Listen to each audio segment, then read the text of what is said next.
Hey there, friend. This is Stephanie Crevens, and you are listening to the Mid-Level Leaders Hot Mess Hotline, where we share real conversations with CEOs and top-level executives and lessons that they've learned the hard way through their careers so that you, as an ambitious learner who wants to one day be someone who is leading with strategy and influence and innovation, you can learn from their lessons now and have those in your back pocket and, frankly, put them into practice as soon as this episode is over. So today is a first ever on our podcast. We have two guests with one conversation all at the same time. It is so exciting to bring this opportunity to you.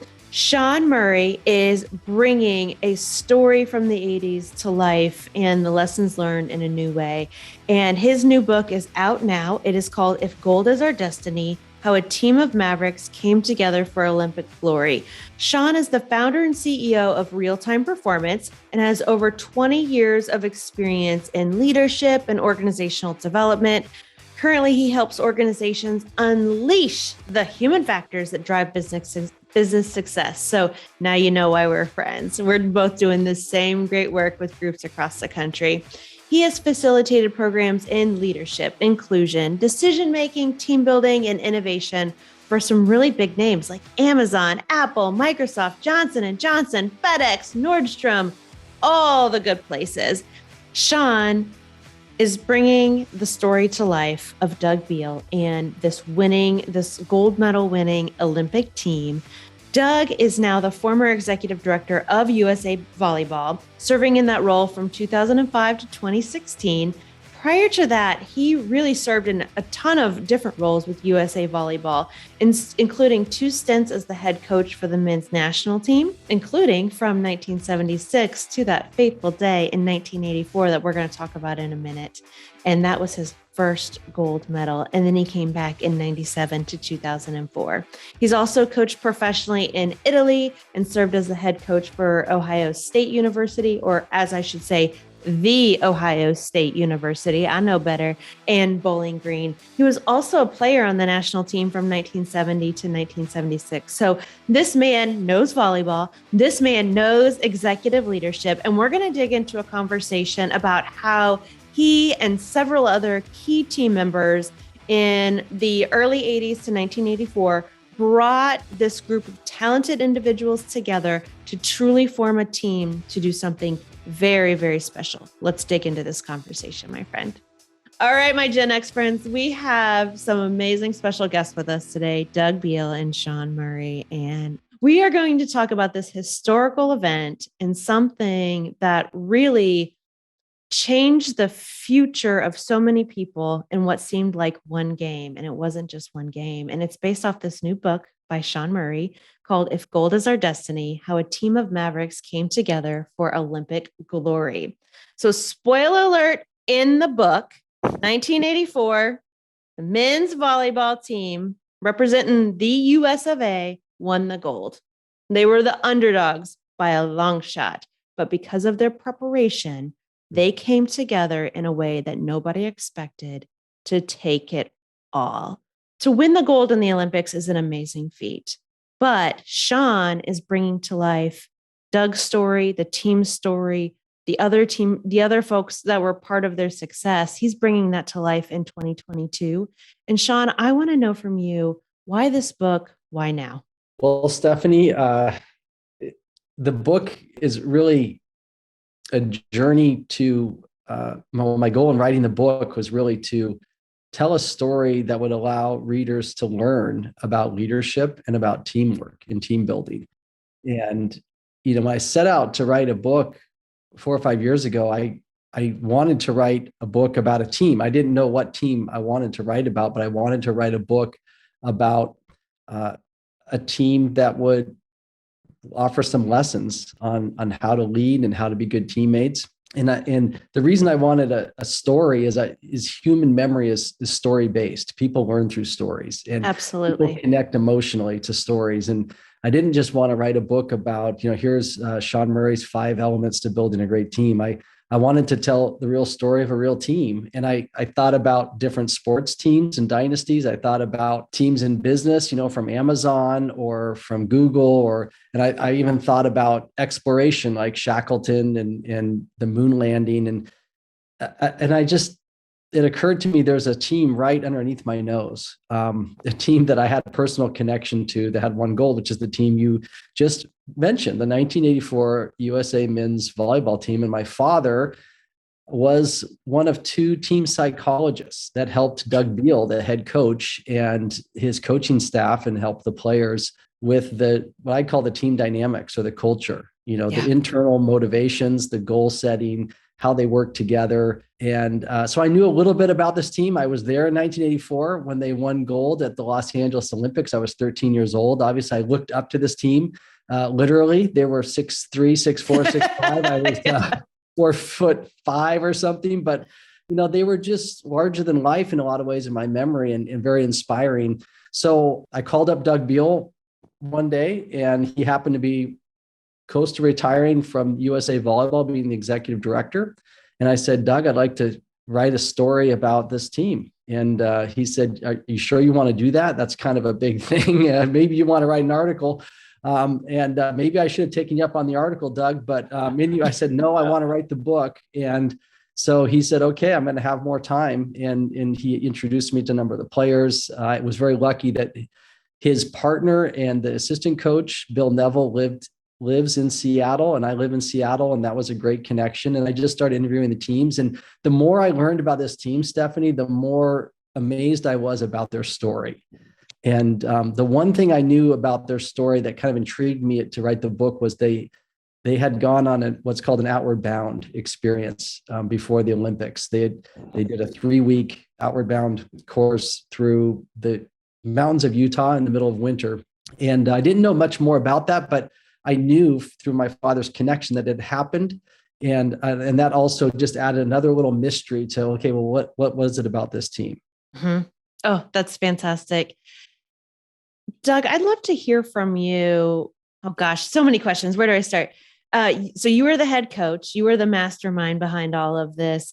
And I pulled a quote out of really the middle of the book, but to me, I feel like this sets the stage for why you did what you did, why the psychologists did what they did. And it said, and the quote is from you, it became obvious that we needed to learn to rely on each other, to develop cohesiveness and relationships that would lend themselves to team play. Our team had broken down too many times in stressful situations, had allowed too many leads to get away. If that occurred in the Olympics, it would be ruinous. Set the stage for us for what the team was like during that training period leading up to the Olympics, when you're like, oh my gosh, they're not going to make it. What were you seeing from them? Yeah, thanks. Thanks for reminding me of that quote. And and Sean, I thought, gosh, this 13-year-old must have been taking notes during the '84 game and planning to write this book all along. Let me go back a little bit and just set the stage from my perspective. And what I think is kind of interesting about this team is that it was in some respects, maybe many respects, sort of an anomaly to the history of USA volleyball before that '84 game. And we had come, we being USA volleyball and sort of the culture and the history of the sport, from a place of very little success, in the sense of this is a sport that was invented in the United States, and then we sort of forgot about it. And so by the time the '84 games rolled around, the US men had not qualified for an Olympic Games, not even to participate. Wow. Since 1968. And so a lot of things came together, I think, fortunately for us, at the right time. A really iconic group of players came out of different colleges and were available to the national team to be able to build this team starting, honestly, probably in 1978 or 79, something like that. and it takes time for any team sport to build a really successful team. And a lot of those players have gone on to quite, I think, remarkable careers in the sport, outside of the sport. And some of them are probably still more well known 30, 40 years, 50 years after that Olympics than a lot of the more current players for any number of reasons. So as a little background, I think that's important to understand. And then, for me, the people I worked with during that 4 or 5 year period leading up to 84, and very much including Sean's father, Don, helped us do some things that I think were really unusual in that era. But looking back on it, I think are pretty significant in terms of maybe drawing some lessons and drawing some comparisons to what can work to create an optimally performing team. And I think sometimes we make too much of some group or team success.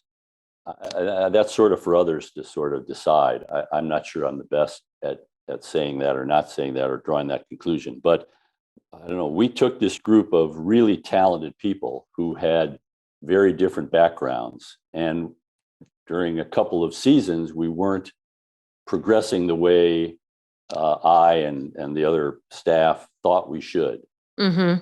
And so as we got closer and closer to the 84 games, I think we were willing to take more and more chances and be more creative and think more outside the box, which is a pretty common term to use, I think, sort of after the fact. I'm not sure it's a great term to use before the fact. How are we going to think outside the box? Let's do something really crazy and ridiculous and creative.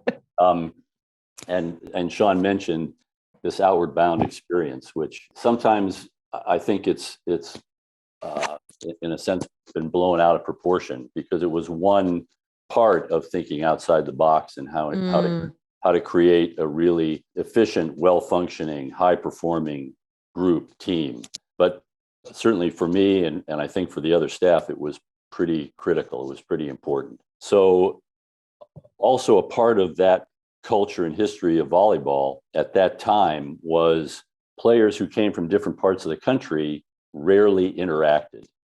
So if you were from the Midwest or you were from the West Coast, you didn't see those other players very much. So that's changed dramatically as the sport has grown in an enormous way. Mm-hmm. Volleyball is in such a different place right now than it was back in the 70s and 80s in a really good way. But back then, the history of our national team was mostly a California history. And so we were trying to not consciously change that, but some of the better players were not from California and wound up being on the team, came from a totally different collegiate background, a totally different lifestyle background, a totally different mindset background.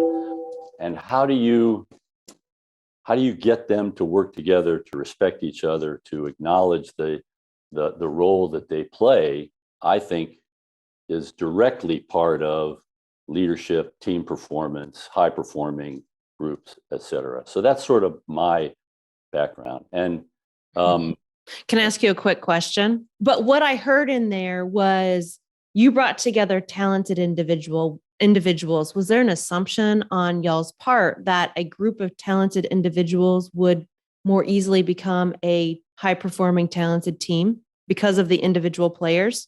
Yeah, absolutely. And I think that's not always a great assumption, but we did. Yeah, I think from the very first day that I started coaching this group, and probably even a year or two before that, we knew we had a special group of talented players. And you could almost say that about any national team in any sport. I mean, if you get to the national team level, you have to be good. And you've already achieved at a high level, and you've already accomplished remarkable things in your sport. I don't care what the sport is. And in a team setting, there's that. And then how do they fit together? How does that puzzle work? Because all those players are all Americans. All those players have won national championships. All those players have been the star of their teams in college or high school or wherever the background came from. And they're not all going to be in that role on the national team when they're playing for USA or et cetera. And so they're going to have to accept different roles, and they're going to have to acknowledge and be willing to understand that role is going to change. And so that was, I think, really difficult for us and a big part of the process. And Outward Bound, again, that Sean mentioned, which is certainly interesting to talk about, was a direct activity to help us get over that process or get through that process. Yes. You brought together all these rock stars, all these A students, just to use different metaphors here, where they're all used to being the shining example. They're used to having their name at the top. They're used to being praised the most. And now they're in a group of truly their peers, probably for one of the first times in their life. That's a hard hit on people's ego. I know I've certainly felt that at multiple times in my life. And it really sucks. Like, it really sucks. Yeah. It can be really hard. Absolutely. So yeah. What was, and so back to kind of the opening question, and I understanding that the Outward Bound experience, and Sean can tell us about that more in just a second. It was one piece of many to break down the individuals in order to form a team, which is a group of people that is responsible for shared results, not just a group of people individually happen to all work together, or all have the head coach, or all have the same manager to translate that into the workplace. What were you seeing from a very practical level that told you these guys are not coming together as a cohesive unit? What were the behaviors? Yeah, lots of things. So some cliques developed on the team, which is pretty standard, I think, on most team sports, but not generally very positive. And we weren't winning at the level that we thought we needed to win to compete. And I think you have to go back a little bit. So one of the things a team has to do is, what are our objectives? What are we trying to accomplish here? What's our goal? And so you go through some kind of a goal setting process, and we did that many times. And it's really easy for teams, I think, to say, gee, our goal is we want to win. But really, you want to win a gold medal? Do you have any idea what's involved in doing that? The United States has never won a medal, forget about a gold medal, in any international competition, let alone the Olympic Games. And so the words don't necessarily have much meaning in that context. And so a lot of times we talk about, what trajectory is this group on? Is it on the trajectory going up? Is it flat? Are we going down? Are there bumps in the road, et cetera? So our trajectory was pretty haphazard, frankly. Occasionally we'd win an interesting match, or we'd maybe even place in an international tournament, but the trajectory wasn't actually going in the right direction. And we had a World Championships event essentially 2 years before the Olympics, and a pretty disappointing result, frankly. 13th place. Finishing 13th place at a World Championship 2 years before the Olympics isn't exactly confidence building that we're going in the right direction. Mm-hmm. So in addition to the Outward Bound, which was an enormous, I like to call it a shared life experience. Mm-hmm. We changed a lot of things about how we played the game. And, for a business or any other group, that's akin to changing, I don't know, your overall sales strategy, or it's akin to changing the whole management structure, or how you define your company. And for some players, it dramatically increased their role. And for other players, it dramatically decreased their role. Mm-hmm. And gosh, that's part of a team, but it's a really, what's the right term? Challenging, difficult process to deal with individually, to make players understand their role, accept their role, and perform to that role. And I think Mm-hmm. sometimes we forget about the performing to it. And for a sports team, we get an opportunity to integrate that role every day in practice. Are we using that player as we've defined them in that role in practice? Are we preparing them to be the best they can be in that role? And communicating it is challenging enough. Getting a player to understand it, to regurgitate it is challenging. And then to train it and to really live it, I think is equally challenging. And we did a lot of that. I think how we trained, how we played the game, the things we were willing to do to try to achieve our objectives and goals were outside the box. And Yeah. I'm enormously proud, obviously, of the group and the team. You're just spot on, right? You have to practice for the role that you are to serve during the game. And a lot of elite level athletes and high performers in any sphere of life say that your practice must mimic the game, because you're not just going to magically step up in the game and perform like you should to win the gold medal, to win the competition, to win the contract or the proposal if your practice has not been up to par. Sean, I want to focus on the Outward Bound experience for a moment. This was part of your dad's role in bringing this to life as a sports psychologist. And I pulled this quote out of the book from one of the players, last name Sunderland. And he says, "We thought they were out of their minds." So this is from the player's perspective when they got invited to this Outward Bound thing. And I'd love for you to describe what this is and a very high level, like what happened during this experience, because taking a bunch of volleyball players who lived in those tiny, tiny shorts on the beaches of California into the mountains with, I can't even imagine how much gear, like they're like, what the hell does this have to do with volleyball? And so one of the players specifically said, "We thought they were out of their minds. We as a team didn't sense we had any big issues. We didn't think, gosh, we're a really screwed up group. There were guys on the team that hung out, guys that didn't, like, the clique that Doug mentioned. Some were closer than others, but they just didn't see the problem, it seems. They didn't acknowledge the depth of their dysfunction, and they couldn't accept that something as weird and out of the box as Outward Bound could be part of the training." And really the reason that this struck me as a quote is because so many of the cultures that I go into, they know something is off, but they can't name it. They want it to be different, but they don't know what it is, but they can't acknowledge the depths of their dysfunction. I was like, oh, the same thing happens with the folks that I get to work with. So Sean, bring to life for us, why in the heck taking folks to mountains and hiking and teaching them how to navigate with some simple tools was going to make them a stronger volleyball team?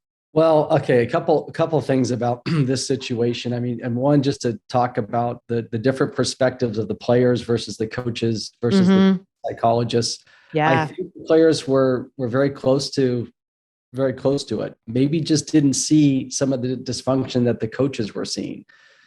These are players that are used to getting better at volleyball by practicing volleyball and, improving their response time, getting better at blocking, getting better at passing. Volleyball is a very, very team-oriented sport. I'm not a volleyball expert like Doug and others that I interviewed in the book, but the more I learned about volleyball and writing this book, the more I realized how much of a team sport it really is. You can't go one-on-one in volleyball. One of the players broke that down for me a couple times in describing how important it is. There's 3 passes that usually happen, and you have to go back and forth between players. You can't just take it yourself. Players rotate. There's just a lot to it that makes it some people say it's the most team-oriented sport. I don't want to get involved in that argument because people will bring up soccer and other things, but to say it's team-oriented, I think everyone can agree. Yeah. And so the coaches, I think, saw the importance, and the team psychologist certainly did. My father, Don Murray, and his partner, Chuck Johnson, the importance of how people react when there's a problem, on a mistake is made. How do you recover? Do you point fingers? Do you give someone a dirty look? Do you pat them on the back and say, we can do this, let's get back at it? the culture and how they treat each other, the level of respect for each other, all of these play a role. And when we're talking about the elite level that this team was at, going up against the powerhouses of the world at the time, like the Soviet Union and Japan and Brazil and Hungary and Poland, and these countries, they all have great talent. They're all incredibly high jumpers and have physical skills. So what's the X factor? What's the difference? And I think the coaches were ahead of their time in pointing out that it was the cultural factors, the intangibles, how the team played together, their mindset, their confidence, the way they worked together, the ability to understand their role, as Doug was saying, and being comfortable with that role, and putting maybe their own individual goals below that of the team. These are all really important aspects. And my father and his partner, Chuck Johnson, they're two team psychologists, and Doug and his partner, the assistant coach, Bill Neville, they were sitting in a room and they were talking about, well, I think this team needs to go on some kind of a shared significant life experience. The first idea that came up was boot camp. And so being in San Diego, they thought, great, there's a huge Marine base just up the freeway. Let's talk to the Marines. And they called up the Marines, and the Marines said, no, we're not going to send your volleyball team through boot camp. So that was out. And some other ideas got thrown around, but Outward Bound bubbled up. Outward Bound is an organization that specializes in taking people through what they call courses, putting a group of people through a wilderness course. And throughout the episode of the course there, they teach the skills of survival. And slowly the instructors, I wanted to call them guides. And when I was interviewing these guys, there was 4 instructors on this particular Outward Bound course. They said, no, we're instructors. And that really was their role. They weren't there to guide as much as they were to teach their students in this course how to survive on their own. And so they talked with Outward Bound. Outward Bound's also about building resilience. And there's also an individual component, helping people sort of do some soul searching and understand what's motivating them, what they really want to do, what's important to them, because there's a whole solo experience. And so they talked to Outward Bound. Outward Bound agreed to do it. They put together a course. It was actually going to be 4 weeks long, and that was just going to be a little too long. When the players heard that, there was just an uproar, and there was a little bit of negotiation, but it ended up being 3 weeks. And 3 weeks was about 21 days is about probably 20 days longer than the players wanted it to be. But the instructor said, if it was just a few days long, people can sort of push through that. There's going to be a challenge here, and we want to force these players to confront this challenge together. And that's going to be part of the learning. And that was the idea of getting out of the element, getting out of the beach environment. Some of the players said, why don't we just go camping on Zuma Beach? And this is where Baywatch is filmed in Malibu. And, the coaches said, well, we want to get you off the beach, not camp on the beach, And so it was almost the exact opposite. They picked a course in Utah in the middle of winter. It was January 1983. It was 21 days, 100 miles of snowshoeing. There was 70-pound packs. The players had to pack everything in, and the coaches went along. My father somehow got out of it, but his partner, Chuck Johnson, went. It was very important. The coaches were there, and at least one of the team psychologists, and they did it together. And a lot of things happened on that trip. Some of the players to this day are still uncertain whether it helped the team. Some of the players think it did help the team. The coaches thought that there was definitely some improvement. But one thing you can say is when the team came back from that experience, they did start winning, and things did change. Something really fundamental change. And Doug was sort of hinting at it. It was just this new approach to volleyball. And it developed in an interaction between the coaches and players. I think it would require a high level of trust to develop something like that. It became known as the American style, and it was a completely new approach to volleyball. Wow. And that was, something that happened shortly after the trip. So yeah, so it was a big, courageous step by the coaching staff. And eventually the team won the gold medal. How much and how it contributed, there's probably going to be a debate from now until the end of time about that, but that's what happened. Yeah. That's amazing. Well, let's go to commercial break and let's come back and let's talk about lessons learned from seeing this new team with the new kind of cohesion that emerged from the woods together. Let's talk about lessons learned and how that's applied to y'all's careers and what you know to be true about high performing teams, regardless of the sport, the industry, and how our mid-level leaders who are listening in can also use that. While we're taking a break from this episode's hot mess, I want to talk about one of the hot messes that I know you have, and that's your meetings. Friends, one of the biggest complaints that we have in our businesses is either about the amount of meetings, how long they are, how worthless they are. And my perspective is that your meetings are your most expensive use of your team's time. That means they also need to be the most valuable use of your team's time. And instead, right now, too many of your meetings are spent with just status updates where they could have been an email, or the mansplainer that talks and that talks a lot, but doesn't say anything, or the person who shows up and says, "Oh, I'm sorry I didn't get this done. I'm sorry I didn't get this done." So then why are you meeting? So instead of leaving your next meeting feeling deflated like Eeyore, I want you to feel like Bruce Lee and kick in some major ass. So that's why I've created this tool for you. It's called Lead Kick-Ass Meetings, and you can get it at stephaniecrevens.com/lead kick-ass meetings. Get it? And it is full of templates, agendas, and icebreakers that you can use. Just copy and paste, plug and play, so that your meetings become an investable use of time for you and your team and your company. I chose these 3 areas for your meeting specifically because they're usually the tools that are most likely to go off the rails for any leader, and you need something that's plug and play. You know, most folks complain that an icebreaker is too cheesy. I've got icebreakers for you that are worthwhile and create connection. Most folks complain that an agenda either doesn't exist or it's so vague you have no idea what you're talking about.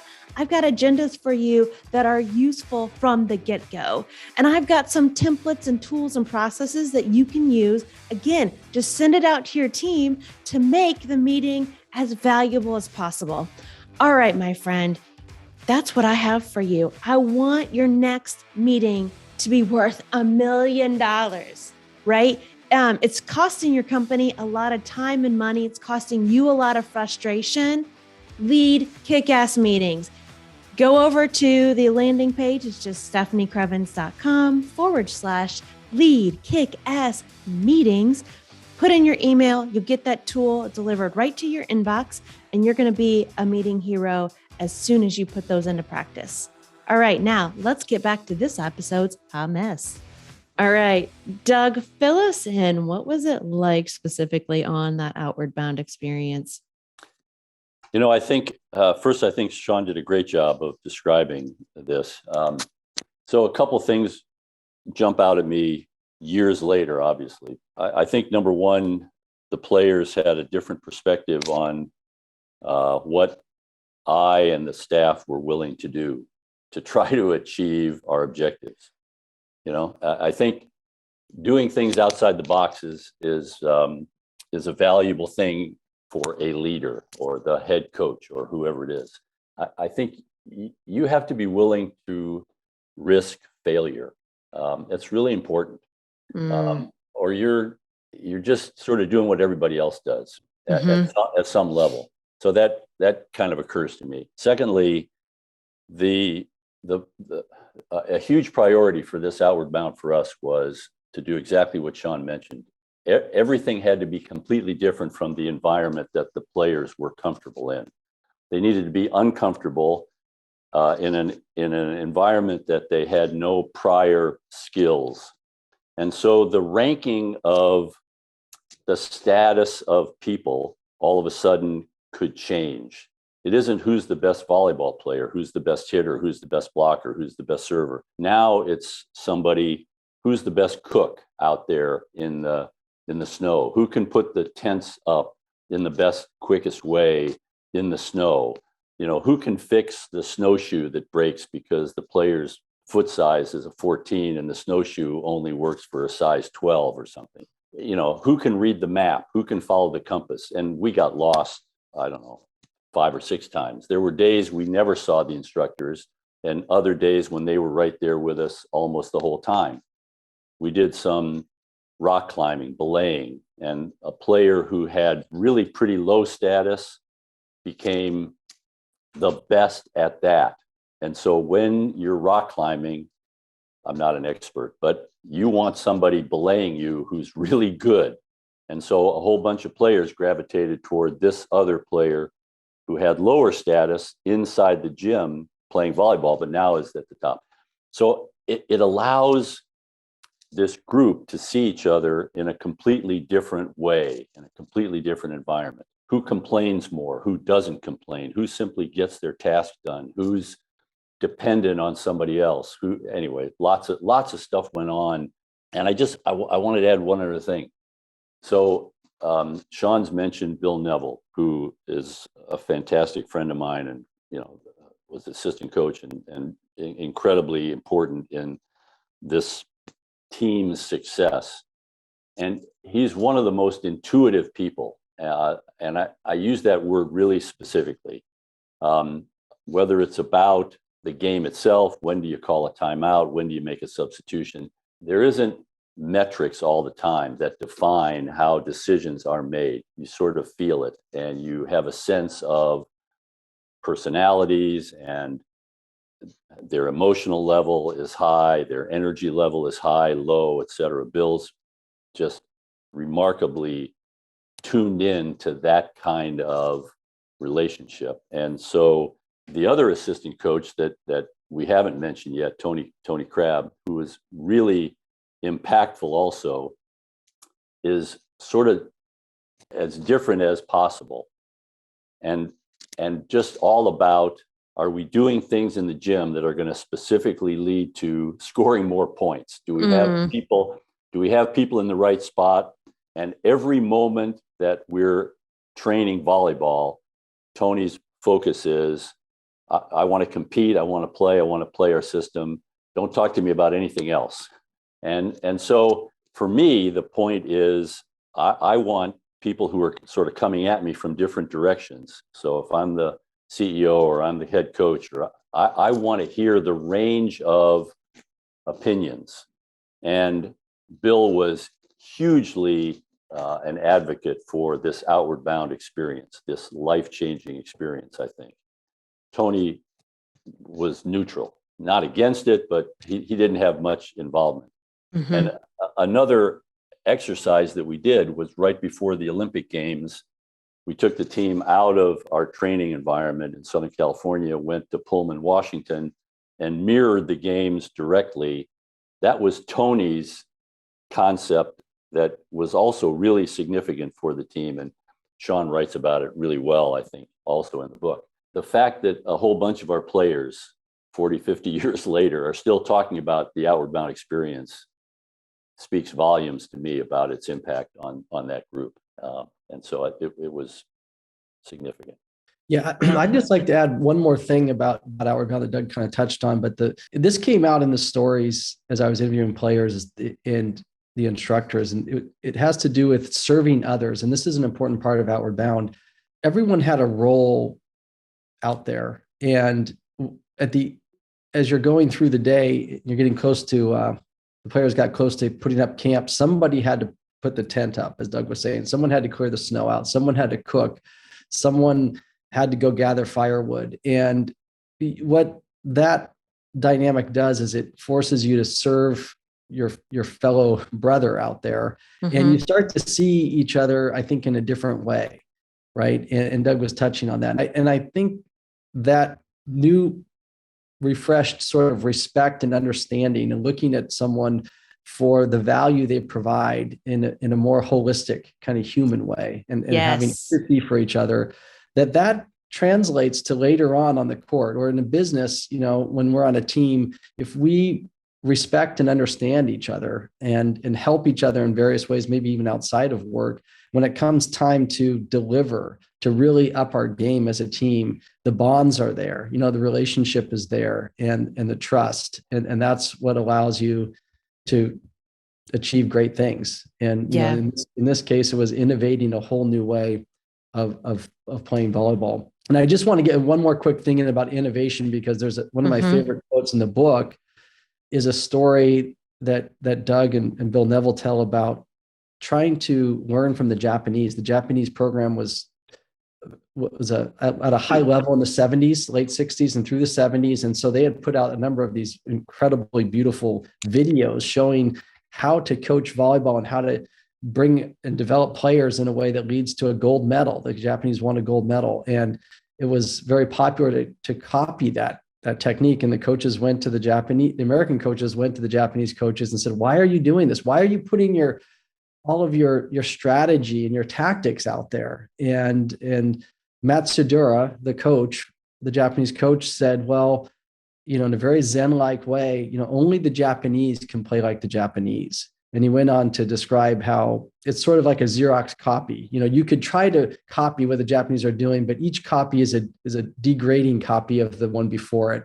And so as you get further away from what makes the Japanese system so special is it's so ingrained in their culture and how they develop players. And so it works for them. And I think the lesson here in business and in life is when you're leading a team, you've got to figure out what's going to bring out the strengths in your team.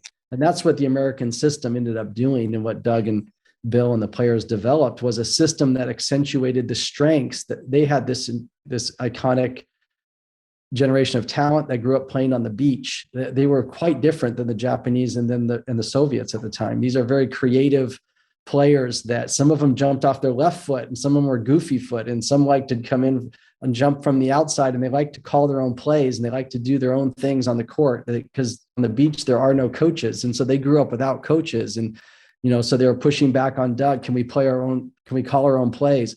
All of these things ended up becoming a part of the system in some way, and they found their way. It took a lot of courage. One of my other favorite quotes is from Doug, where he said, we weren't afraid to look foolish, because when they tried the American system, it didn't work right out of the bat. And they knew that when people looked at it, they would probably laugh or think that they're crazy, because it was something new. But it ended up being incredible because it worked and for the players and for the culture, for the American culture and what these players grew up in.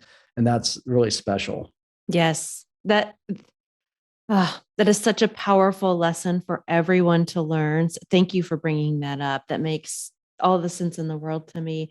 Shauna, I'd love to hear from you. Just the last couple questions, and we'll let you all get back to changing your part of the world.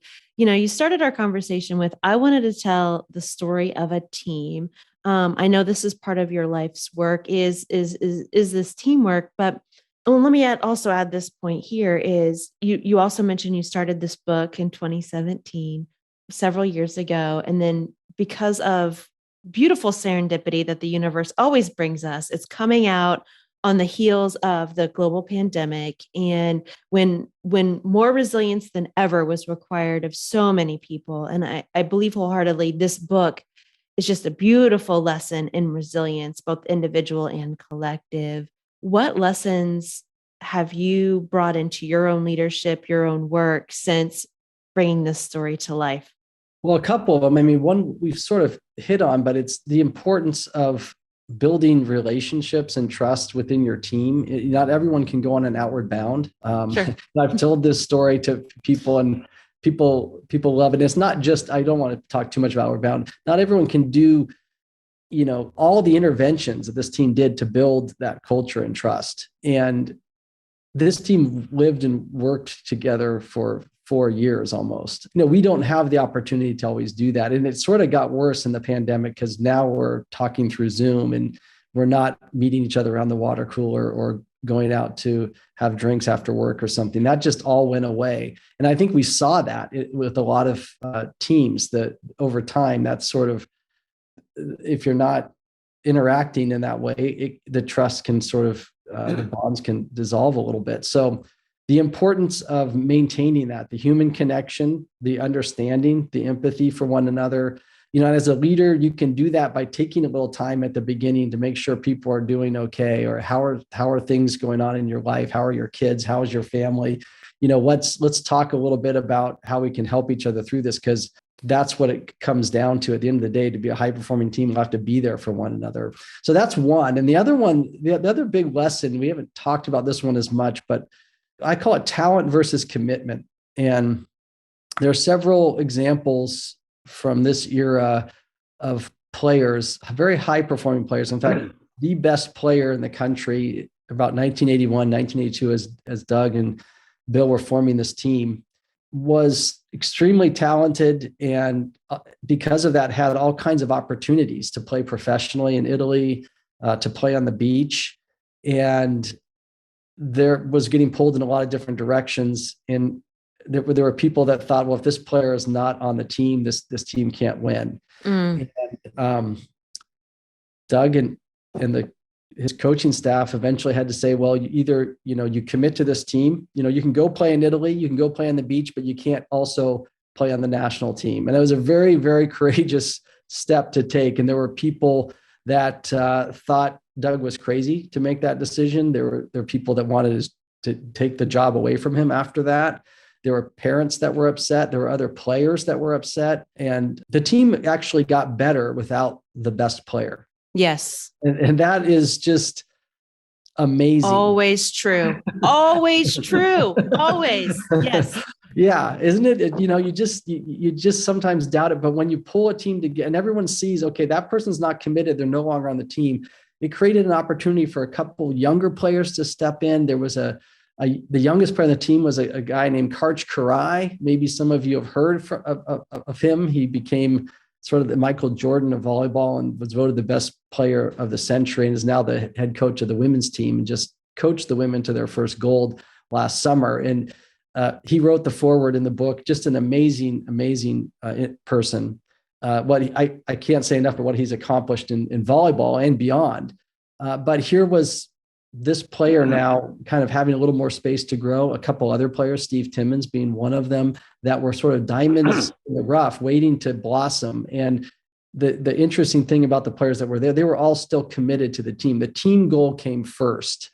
Yes. And understanding that as a leader, and if you can develop that esprit de corps amongst your team so that they place the team goal above all else, that is a key to being a high performing team. And certainly if you want to be at the level that this team was, the gold medal elite, best in the world at what they do. Yes. Oh, fantastic point. That makes me want to cry. I love it so much. Doug, bring it home for us. What is one of the top lessons that you have continued to take into your career since that amazing day back in 1984? But what's one lesson you have taken from coaching such a high caliber, high performing team that you feel is timeless and universal for all leaders? Boy, what a setup. What a setup. I know. I was like, oh, that was a bigger question than I was intending, but that's what came out. Yeah. I think empowering people is an important lesson. I thought we did that pretty well in an era when I'm not sure that term was very common. We gave everybody a significant role, whether that was critical on the court or off the court. So I think empowering people, and that leads to this group or a team deciding they're in control of and wanting to be in control of achieving that objective, that shared commitment. So those things jump out at me. I feel really good about that we did that, and it's easier to describe now, so many years later, when coaching and leadership have sort of evolved as maybe a profession, I guess, or as a common topic, and we identify things. We use the term create a great culture now. I think we had a great culture without ever really talking about the culture, but every coach in the world talks about, I have to create a great culture in my gym right now. Every leader of a company wants a great culture. We're in a challenging time because I think it's so much harder to do over Zoom than it is in person. But so I think we did a pretty good job of that. And Sean made a great point. Most great teams aren't made up of all the best players. They're made up of the best team. A really good friend of mine who consulted for that team and later coached with says, we aren't necessarily the biggest, the strongest, the tallest, the whatever. We're just the best. We're going to be best at putting everybody in a meaningful role, giving them something that resonates with them and sort of fits their abilities and what they can do, and we make it meaningful. So there you go. Thank you both so much for the time, for the labor of love that your work has been over the course of your life, and for sharing your experiences here today. I so appreciate it. Yeah, thank you, Stephanie. Thank you, Stephanie. It was great to be here. Great. I don't know about you, my fellow Gen X friend, but while we were listening to that story, especially the part about how the Japanese coaches had brought to life some videos and lessons on how to coach volleyball from their perspective, and that Japanese head coach basically said, no one can do Japanese volleyball in the way that the Japanese do. I had flashes of Cool Runnings, right? And how that Jamaican bobsled team learned to do bobsledding on their own terms. I know it's not the same thing at all, but that's where my brain went because I have a silly sense of humor. I want to break down for you the 20% of the content that just has 80% of the impact for me today. And wherever you're listening or watching in, I want to hear about your lessons too. What are your takeaways? Because we can learn from you as much as we can learn from my observations. All right, let's break down this list. First thing at the top of the episode, we talked about bringing together talented individuals is not the same thing as creating a talented team. When you bring together a group of rock stars, which I know any hyper-growth company is looking to do, that does not guarantee you a high-performing team that is all shooting for the shared results. And that's really what the Outward Bound experience and several other psychological tools and several other experiences were about, was bringing together a group of rock stars, a group of A players, if you will, to form a team that were committed to each other and to the shared goal. And I think the same is true in our organizations. Just because you hire the best and the brightest, which I feel like is on everybody's corporate recruiting page, and that's what every recruiter says they're doing, is they're hiring the best. You actually don't need to hire the best. You need to hire people that are willing to be the best team players to create the best team. You don't need people that are exactly the best at their technical specialty. It's not the same thing. And you heard from Doug what was not a team, right? He had a group of amazing players together, but they weren't a team. They were forming cliques. They weren't winning at the right level. Or if they were winning, it was very inconsistent and haphazard. They were all saying the right things. They wanted the gold medal, but you could feel it when the group was together. Their heart wasn't really in it. They were just saying the right thing. And I've seen that happen in the companies that I work with too. And I'm sure you have felt that in your team. You have cliques, you have gossiping, you have backstabbing, you have inconsistent results, and you have a group that when you're together in that team meeting, they're saying all of the right things, but the follow through isn't there that matches that ambition. The motivation doesn't match the ambition. And you have to have both to produce a high performing team that creates a high level of achieving of shared results. Let's keep going on this list. One of the things that we talked about with the Outward Bound experience, remember the Outward Bound folks, which is a separate organization that creates these shared lived experiences in pretty drastic circumstances. They wanted it to be 4 weeks. And their perspective is that's what it takes to break down the existing silos, personalities, issues within an existing team. And they finally agreed on 21 days. No, I'm not suggesting that you take your corporate team to an Outward Bound experience. It could be awesome. It could work for you. I have a member of my faculty who does that, and she is fantastic and it works. It does fantastic things. Maybe you're not there yet, but when you call me and say, Stephanie, we need team building. Can I do it in an hour? No, you cannot. It takes several experiences and several important experiences to truly bring a team together. So one, I hope that you'll call me and say, hey, Stephanie, let's do some team building. And I hope that you are open to the perspective that to break down silos, cliques, existing personalities that are disrupting the team, it takes more than a one-time gathering, or it takes more than a one overnight. And I hope that when you do ask me to help you with your team, that you'll be open to some recommendations as to what it takes to create long-lasting, sustainable results. And it's not a one-time team building exercise, unfortunately. This is just not how adults learn. One of the lessons that came out of towards the end of the Outward Bound experience was that all of the team members, they served each other.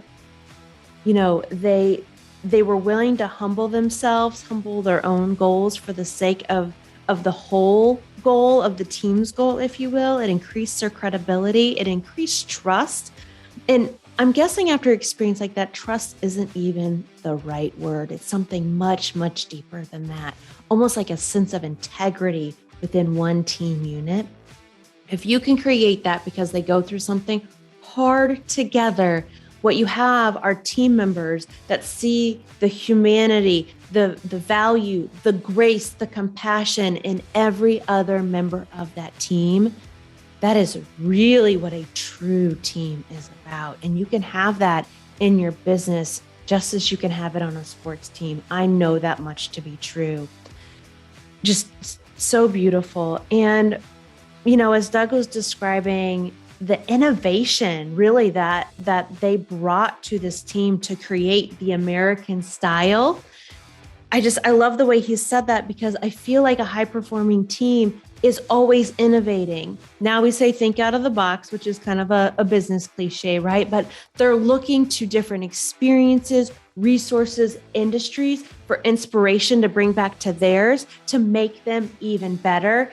The same is true for a business team. They are looking outside of their industry, outside of their sector, outside of their own discipline for successful tools that they can use inside of their discipline and their business to become more successful. That is innovation. These small tweaks that you bring back to your business to make you even better, that your competitors aren't thinking of, because your competitors are thinking, oh, what are my competitors doing? Game changer, my friends, especially when it comes to innovation. And I love the lesson that they brought to life that, you know, with the coaches being on that experience with them, they saw how far their coaches, their leaders were willing to go to help the entire organization be successful. Their coaches were out there risking their life, being hungry, belaying on their rocks, just like they were, because they were willing to risk it all too. And as a leader, we need to be willing to risk it all too. We got to get in there. We got to roll up our sleeves. We got to be in it with our people to build trust and integrity. And when you're leading, you have people actually following. Gosh, guys, so many great lessons here about innovation, growth, stepping up to the plate to be a high-performing team from a group of high-performing individuals. Those two things are not always synonymous. You as the leader have to connect the dots. I got so excited, I knocked my microphone. But you as the leader have to connect the dots between taking these A players, these rock stars, and turning them into the band, right? Like the group of people that accomplish something together. All right, my friend. If you got value from this episode, these lessons, would you please share it with another ambitious learner who is a leader in your network? I would be very, very grateful for helping us create more pro troublemakers in this world. And now let's get off the internet. Let's get off media. Let's get back to the impactful work that really makes a difference in our business, in our lives, and in other people's lives. And I'll see you next time, my friend.